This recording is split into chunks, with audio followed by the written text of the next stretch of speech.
friends, welcome back to my channel. You should know I watch a lot of videos here on YouTube. I watch a lot of booktubers. I watch other YouTube channels as well, but I love watching booktube. I love seeing what other people are doing in their bookish life. I just love it. One of my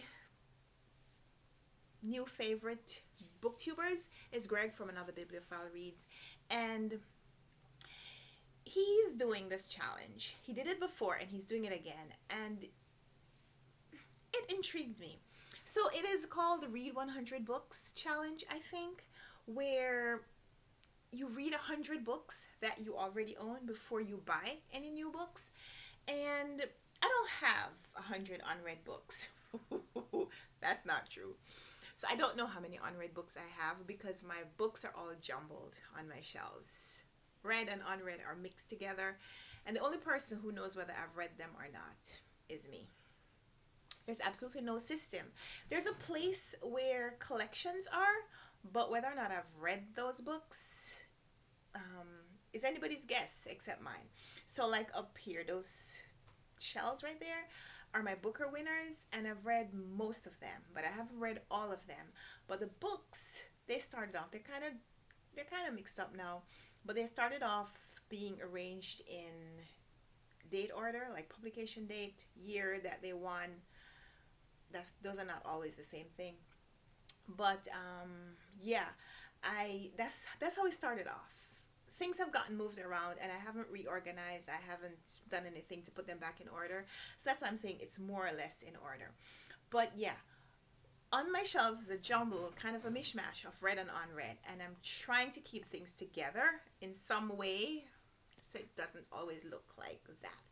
One of these days I'm gonna come on here and actually tidy up my shelves, but it's not going to happen until after January because there are books here that I'm holding on to until the end of the year when I do my year-end videos, and then I'll cull them. I will cull some of these books and the shelves will look better. I may even do that in December when I'm getting ready for the videos, so I can kind of clean up for the end of the year. That's a goal. But for now, we are not talking about cleaning. We're talking about reading challenges. So yeah, Greg is doing this challenge. And he got it from someone else, but I don't remember, so I'll link the video where Greg talked about it down below.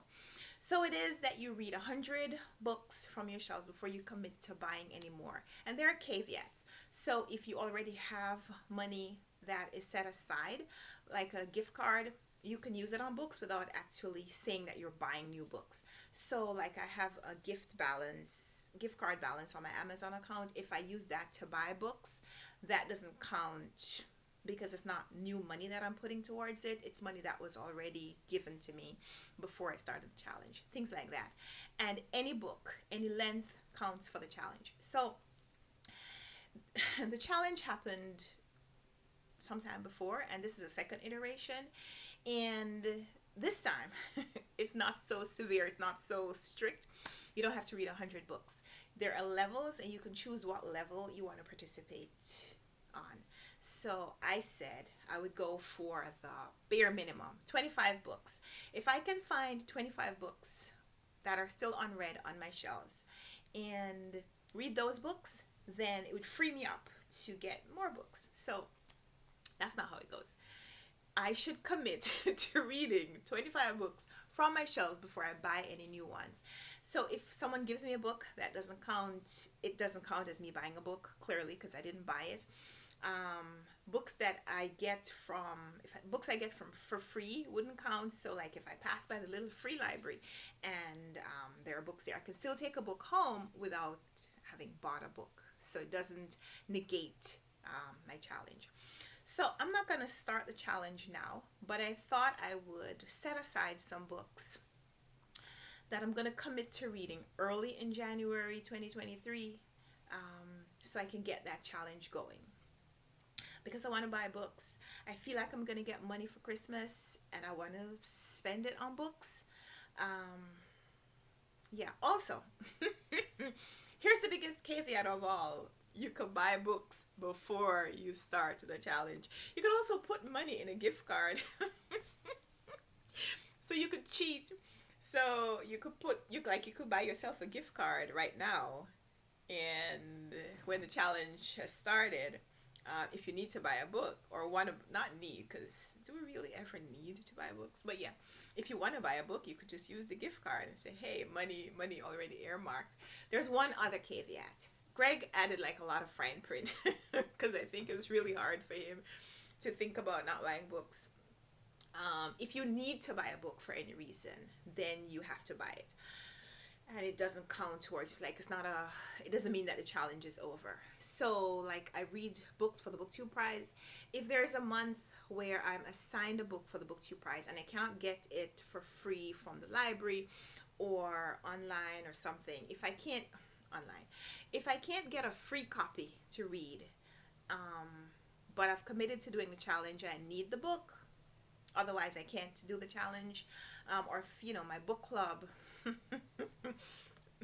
And that's my biggest caveat, because I'm the person who chooses the books for the book club. But if I need to read the book and I can't get it from another source, then I have to buy it. And it doesn't mean that the challenge is over. It just means this is a special exception. So yeah, there are lots of ways to get around buying books if you really want to buy a book. But that's not the point. The point is I want to challenge myself to see if I can read some of these books that have just been kind of lingering before I add more books to the shelf. So it's, for me, not so much buying, it's acquiring, because I get books sometimes. Publishers send me books, and sometimes they send me a lot of books around the same time, and I can't get to all of them. So the reason I'm starting my challenge in January is because for the rest of this year, I'm just trying to meet challenges that I've already set myself. So I have a TBR that I created for this year, and I want to finish that. Not finish. Oh no, not finish, but at least make more progress on the list than I have so far. So yeah, some of these books, especially that shelf, and this shelf. Oh, this is the shelf right here. This second shelf right there. That one. I was supposed to read these books this year, so I don't know if me saying I'm gonna read more books in January means that goal is gonna be accomplished. But I'm still gonna try, guys. Listen. Yeah, I've made some progress. I've added books to the shelf during the course of the year. The shelf didn't start off like that in January, is what I'm saying. So these two shelves especially have a lot of unread books. Just browsing. Yeah, a lot of unread books. So I'm going to try to read some of these before I buy any new books. These are the books that I am setting for my 25 book goal. But I don't want to pick 25 books or just make it random. So in this video today, I want to pick 10 books. 10 books that I already own that I want to read by January 2023. And then the other 15 for the 25 could come from anywhere. Because like I said, I have lots of unread books elsewhere. And I may want to read just like some really short books. So let's try to see if we can pick 10 books. 10 books that we're reading in January. I already know this has to be there. This is The Puzzler by A.J. Jacobs. Man, I've been wanting to read this book like so long now. And the publisher sent it to me, so I should really get to it. And okay, I'm gonna try to read this book this month. And if I did, then that would be great, because that would count. But this is a memoir that the publisher sent to me. This is Between Two Kingdoms by Sulika Jawad. I'm not sure how this name is pronounced. Forgive me if I butchered it. And yeah, don't look at my stuff back there. Very Cold People by Sarah Manguso. Publisher sent this one to me as well. So that's 3. And Black Cake is 4. And Writers and Lovers by Lily King was a gift from Laura Brahman sent me this copy, and I was very excited to get it, and I thought I would have read it by now, and I haven't. And let me see, I've been wanting to read this book. This was long-listed or shortlisted for the Booker years ago, and I bought a copy, and I said I wanted to read it, and I haven't yet. So I'm gonna try to get to that. Guys, some of these have been on my TBR for a long time. This is The Jungle by Upton Sinclair. I have no, it's not hard. It's not hard for me to get to 10 books. Passage to India by E.M. Forster was gifted to me by the publishers like over a year ago. I took fancy pictures of it, promoted it on Instagram, but I haven't read it yet. So yeah, this is like a lot. That's 2, 4, 6, 8. That's 8 right there without even trying.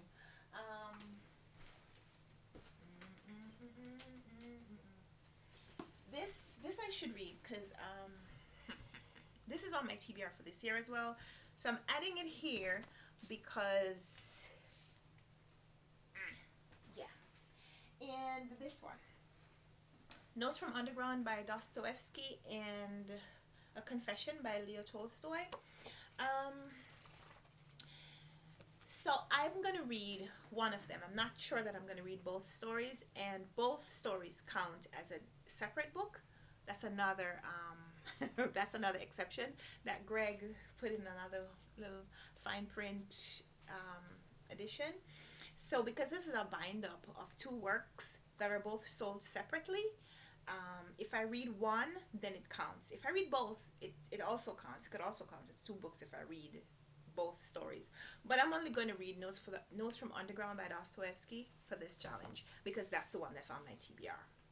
So yeah, these are 10 books that I'm saying that starting January, if I haven't read these 10 books, I can't buy any new books.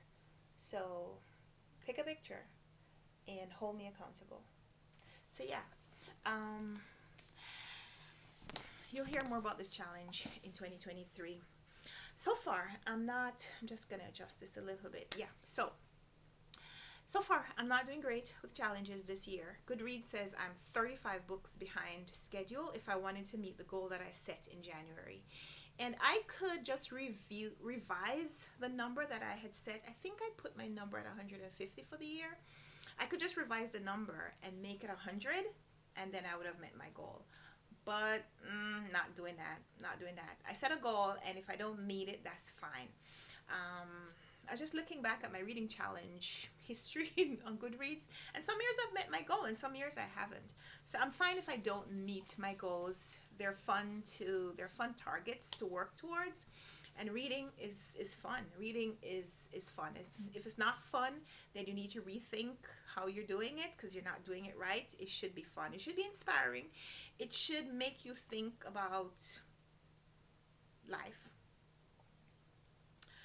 Or not. It should be fun is what I'm saying. And if it's not fun, rethink how you're doing it and do it different.